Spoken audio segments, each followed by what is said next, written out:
بسم اللہ الرحمن الرحیم۔ صرف 5 منٹ کا مدرسہ قرآن و حدیث کی روشنی میں۔ نمبر 1، اسلامی تاریخ۔ حضرت زکریا علیہ السلام۔ حضرت زکریا علیہ السلام اللہ تعالیٰ کے منتخب کردہ نبی اور بنی اسرائیل کے ہادی و رہنما تھے۔ انہوں نے حضرت عیسیٰ علیہ السلام کا زمانہ پایا تھا۔ تمام انبیاء کرام کا دستور رہا ہے کہ وہ اپنے ہاتھ کی کمائی سے گزر بسر کیا کرتے تھے۔ حضرت زکریا علیہ السلام نے بھی اپنے گزارے کے لیے بڑھئی کا پیشہ اختیار کر رکھا تھا۔ انہوں نے ہی حضرت عیسیٰ علیہ السلام کی والدہ محترمہ حضرت مریم علیہ السلام کی کفالت و تربیت فرمائی تھی۔ حضرت زکریا علیہ السلام بوڑھے ہو گئے تھے، لیکن انہیں کوئی اولاد نہیں تھی اور ان کے خاندان میں کوئی شخص ان کے بعد بنی اسرائیل کے رشد و ہدایت کی خدمت انجام دینے والا بھی نہیں تھا۔ اس لیے انہیں ہمیشہ یہ فکر رہتی تھی کہ میرے بعد یہ کام کون کرے گا۔ ایک مرتبہ حضرت مریم علیہ السلام کے پاس بے موسم کے پھل دیکھ کر پوچھا کہ مریم یہ کہاں سے آئے؟ تو انہوں نے کہا کہ یہ اللہ تعالیٰ کی طرف سے ہے۔ حضرت زکریا علیہ السلام نے کہا کہ جو خدا بے موسم کے پھل دینے پر قادر ہے تو وہ بڑھاپے میں اولاد بھی دے سکتا ہے۔ چنانچہ انہوں نے اللہ تعالیٰ سے ایک نیک صالح اولاد مانگی۔ اللہ تعالیٰ نے ان کی دعا قبول فرمائی اور بڑی عمر میں حضرت یحییٰ علیہ السلام جیسا بیٹا عطا فرمایا۔ نمبر 2، اللہ کی قدرت۔ قوس قزح، رینبو۔ بارش کے موسم میں جب ہلکی دھوپ میں بارش ہوتی ہے تو آسمان پر ایک جانب سے دوسری جانب 7 رنگوں والی قوس قزح کمان ظاہر ہوتی ہے۔ کمان کے یہ مختلف رنگ آسمان کے حسن و خوبصورتی میں اضافہ کر دیتے ہیں، جس کو دیکھ کر انسان سوچنے پر مجبور ہو جاتا ہے کہ آخر آسمان کی اس بلندی پر کسی پینٹنگ کے بغیر چند منٹوں میں اتنی بڑی خوبصورت اور حسین قوس کس نے بنائی؟ بے شک یہ اللہ ہی کی ذات ہے جو اپنی مرضی کے مطابق اپنی قدرت کا اظہار فرماتی ہے۔ نمبر 3، ایک فرض کے بارے میں۔ عصر کی نماز کی فضیلت۔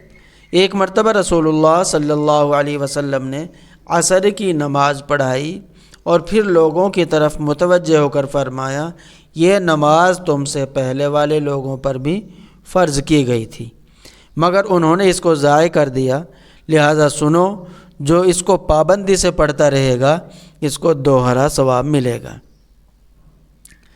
نمبر 4، ایک سنت کے بارے میں۔ مہمان کا اچھے الفاظ سے استقبال کرنا۔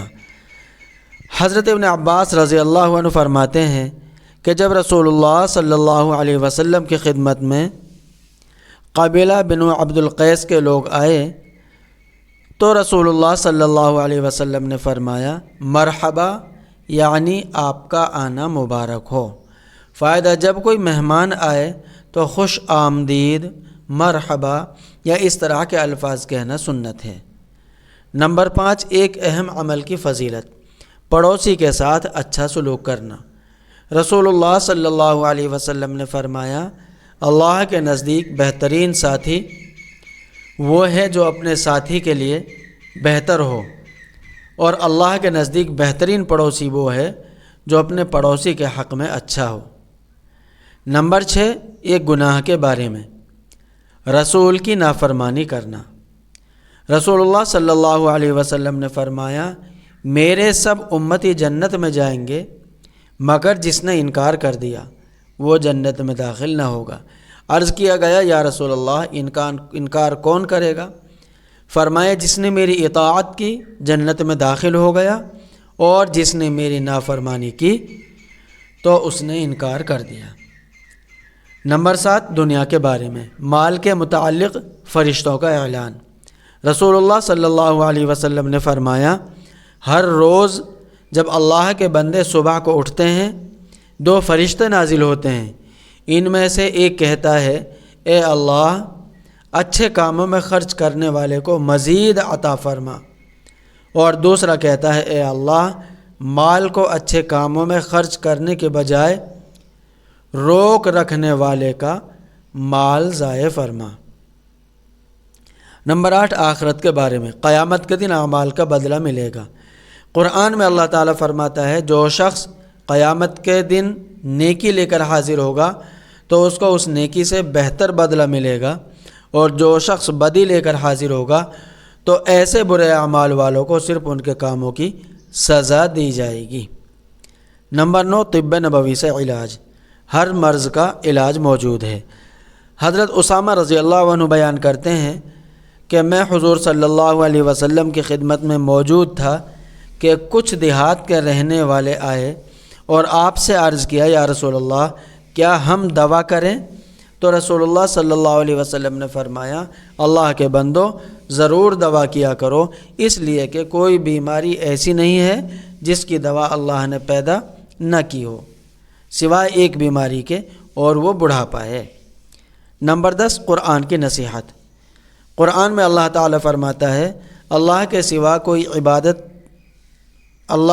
سوا کسی کی عبادت نہ کرو، والدین کے ساتھ اچھا سلوک کرو، رشتہ داروں، یتیموں اور مسکینوں کے ساتھ بھی اچھا برتاؤ کرو، لوگوں سے خوش اخلاقی کے ساتھ بات کرو، نماز قائم کرو اور زکوٰۃ ادا کرو۔ اللہ تعالیٰ عمل کرنے کی توفیق عطا فرمائے۔